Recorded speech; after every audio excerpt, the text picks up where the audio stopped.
नमस्कार दोस्तों। तो आज की वीडियो में हम बात करने वाले हैं कि जेई कैसे बनते हैं। अगर आप पढ़ाई करते हैं या पढ़ाई नहीं करते हैं, आप पढ़ाई कर चुके हैं, आप 40 से 50 साल के हैं, आपके घर का कोई छोटा बच्चा है जो इस समय 8, 9 या 10 में किसी भी क्लास में पढ़ रहा है, तो आपके लिए यह वीडियो काफ़ी इंपॉर्टेंट है। क्योंकि आप ये वीडियो देख लेंगे तो आप आसानी से खुद समझ जाएंगे कि जूनियर इंजीनियर कैसे बना जाता है।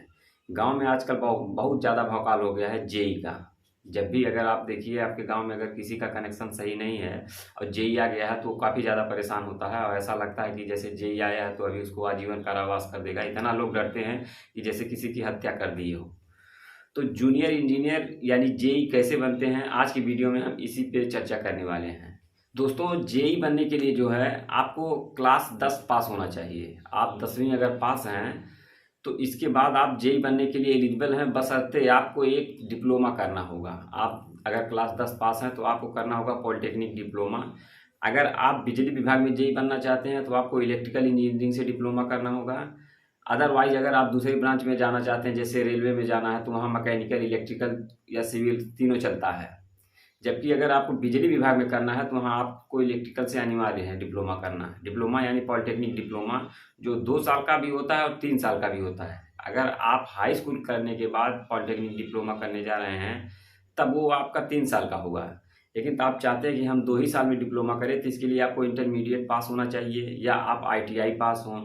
तब आपका एडमिशन डायरेक्ट जो है सेकेंड ईयर में हो जाएगा।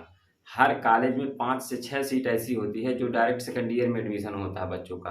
तो उसके लिए आपको आईटीआई पास होना चाहिए या फिर आप 12वीं पास हों तो आपका डायरेक्ट सेकेंड ईयर में एडमिशन हो जाएगा। दोस्तों, डिप्लोमा करने के बाद आप कोई भी जो यूपी पीसीएल जेई आता है, उत्तर प्रदेश में है यूपी पीसीएल जेई, जिसके थ्रू बिजली विभाग में जेई बनते हैं, उसका फॉर्म भरेंगे और इसके बाद एक एग्जाम होगा मात्र। और अगर आप उसमें मेरिट में आ गए तो आपका सिलेक्शन हो जाता है। इसके बाद कोई झंझट नहीं रहती है।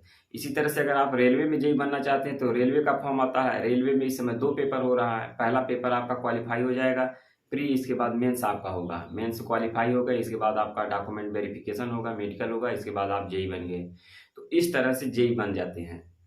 वीडियो में जानकारी कैसी लगी कमेंट में ज़रूर लिखिएगा।